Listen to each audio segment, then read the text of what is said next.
जय श्री राम मित्रों, शंखनाद चैनल पर आप सभी का स्वागत है। आज एक सत्य घटना पर चर्चा करेंगे जो कई वर्षों पहले हमारे परिवार में घटित हुई। इस घटना का उल्लेख करने का मकसद बस इतना है कि किसी भी तांत्रिक, मौलवी, ओझा या झाड़ फूक करने वाले के पास यदि आप जाते हैं तो अपनी आंखें, कान और दिमाग खुला रखें, वरना पछताने के अलावा और कोई चारा नहीं बचेगा। इस वीडियो को शुरू करने से पहले मैं कहना चाहूंगी कि हमारे जैसे छोटे एस्ट्रोलॉजी और धार्मिक कंटेंट वाले चैनल्स को यूट्यूब की एल्गोरिदम सपोर्ट नहीं करती, इसीलिए हमारे इतनी मेहनत से बनाए गए वीडियोस भी भीड़ में खो जाते हैं और उतना रिस्पॉन्स नहीं मिलता जितना उन्हें मिलना चाहिए। इसीलिए अगर आपको मेरे वीडियोस अच्छे लगते हैं तो एक लाइक जरूर करें, इतना तो आप कर ही सकते हैं अपना सपोर्ट दिखाने के लिए। तो चलिए सुनते हैं आज की सच्ची घटना, और अगर इस घटना को बताने से किसी एक भी इंसान की अकल पर पड़ा हुआ पर्दा खुल जाता है तो मैं इस प्रयास को सफल मानूंगी। ये वाकया कई वर्षों पहले उत्तर प्रदेश में हुआ था, जो हमारा पुश्तैनी स्थान भी है। मेरी करीबी रिश्तेदारी में एक महिला है और ये महिला अपने हर छोटे बड़े काम के लिए शहर में मौजूद एक दरगाह पर जाया करती थी, और ऐसा उनका मानना था कि यहाँ जियारत वगैरह करने से और फूल चादर वगैरह चढ़ाने से उनके सभी बिगड़े काम बन जाते थे। उस दरगाह में एक मौलवी साहब थे जो इतने वर्षों में उनके अच्छे जानने वाले भी बन गए थे, और हमारी जो ये रिश्तेदार थी उन मौलवी साहब पर विश्वास भी बहुत करती थी। तो एक बार ऐसा ही वाकया हुआ कि इन्हें अपनी 2 जवान बेटियों के विवाह की चिंता सता रही थी। दोनों बेटियां दिखने में सुंदर और पढ़ी लिखी थी। कई जगह बात भी चलाई गई पर कोई खास कामयाबी नहीं मिली इस मसले में।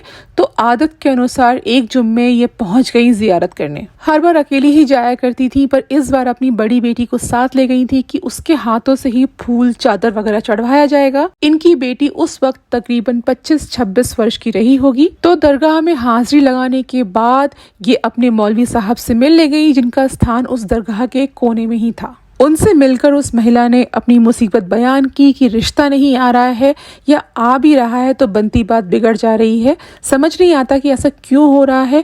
मौलवी साहब ने हवा में कुछ लिखा और पढ़कर फूका, फिर दोनों को देखकर बताया कि खानदान में ही किसी जलनखोर ने कुछ छू छक्का करवाया है कि बात न बने और तुम्हारी दोनों बेटियां कुंवारी बैठी रहें। अब जाहिर है कि माँ घबरा गई और नाम पूछा कि भाई वो कौन है जिसने ऐसा किया है। मौलवी साहब ने 2 टूक जवाब दिया कि जो ऐसा कर रहा है वो बड़ा खिलाड़ी है और तुम उसको कुछ बिगाड़ नहीं सकती। अब तो वो और भी डर गई, मिन्नतें करने लगी कि कैसे इस तिलिस्म से बाहर आया जाए, उनकी बेटियों का आखिर क्या बनेगा। तब मौलवी साहब ने उनको दिलासा दिया कि बहन सब्र करो, मैं कुछ करता हूँ।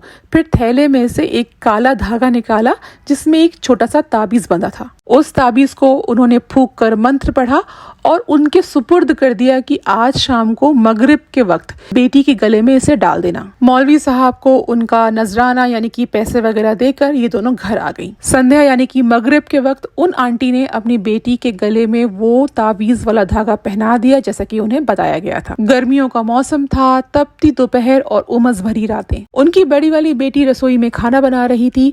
भीषण गर्मी और पसीने में तर चूल्हे के पास खड़ी वो वैसे ही बेहाल थी, उस पर बिजली भी चली गई। रोटियां बनाते हुए चूंकि गले में वो ताबीज चुभ रहा था, उसने उसे निकाल लिया कि लाइट आ जाने पर पसीना सूखेगा तब मैं पहन लूंगी, और अंधेरे में ही पास पड़ी आटा छानने वाली चल्ली में उस ताबीज को रख दिया। कुछ देर के बाद अपना काम वगैरह खत्म करके और पकाया हुआ भोजन लेकर वो बाहर चली गई। बिजली हालांकि काफी देर के बाद आई, जब तक सभी लोग सोने लगे थे।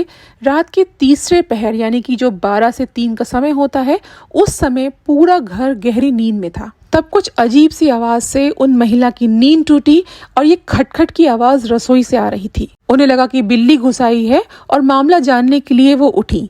अब इनका जो घर था वो पुराने जमाने का बना हुआ था, यानी कि पहले कमरे, फिर बीच में बड़ा खुला आंगन और दूसरी छोर पर रसोई। आंगन के बीचों बीच एक पेड़ था और रसोई से लगा आंगन का पिछला दरवाजा जो घर के पीछे खेतों में खुलता था। बिल्ली को तलाशती ये रसोई की ओर बढ़ी, पर वहां जो देखा वो समझ के बाहर की चीज थी। उस आटे की चलनी में वो ताबीज पड़ी थी और चलनी खुद ब खुद हिल रही थी, जैसे कोई उंगली से उसे बहुत धीरे धीरे सरका रहा हो। आंगन का पिछला दरवाजा जो हमेशा बंद रहा करता था, आज रात के इस पहर खुला हुआ था। शोर मचाने पर घर के बाकी लोग भागे भागे आए।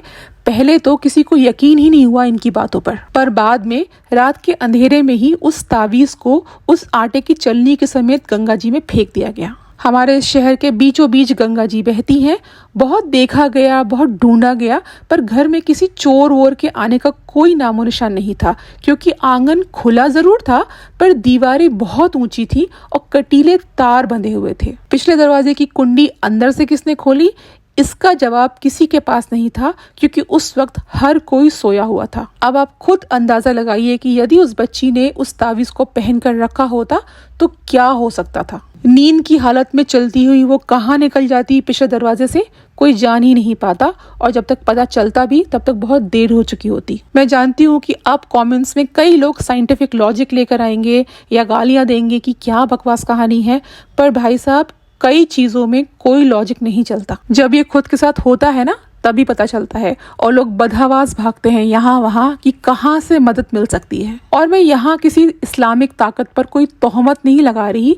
ऐसा कोई भी बुरी नीयत वाला व्यक्ति कर सकता है जिसे थोड़ी बहुत निम्न स्तर की साधनाएं की हो, या किन्हीं जिन, पिशाचनियों या सैयदों को बांध कर रखा हो अपने वश में। हालांकि बाद में किसी ने उस मौलवी से कुछ पूछा ही नहीं कि बात बढ़ेगी, बदनामी होगी मोहल्ले पर, उसमें 2-2 बेटियां हैं ब्याने के लिए। इस घटना से सब वैसे ही बहुत डर गए थे, लेकिन इस तरह ऐसे मक्कार लोगों की हिम्मत बढ़ती है। तो जब भी आप किसी तांत्रिक, ओझा, मुल्ला, मौलवी, बाबा वगैरह के पास जाएं तो अपनी इंस्टिंक्ट्स पर बिलीव करें और थोड़ा सा बैकग्राउंड चेक करके ही जाएं। यदि आपने भी इस प्रकार का कभी कोई अनुभव किया है तो मुझे कमेंट्स में जरूर बताइए।